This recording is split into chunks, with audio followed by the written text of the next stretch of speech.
This is John from Tilton's Heritage Pastors.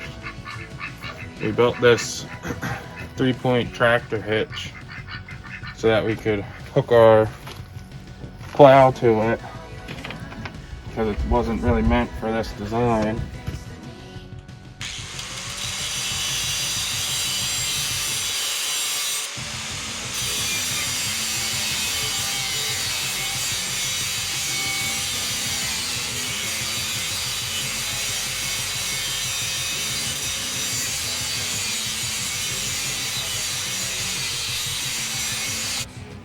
So we did some looking around on the internet and found a design, but we figured we could make our own, so we got some metal and I welded this one all together, and it looks like it's going to work pretty good for us, but we're about to test it out and find out.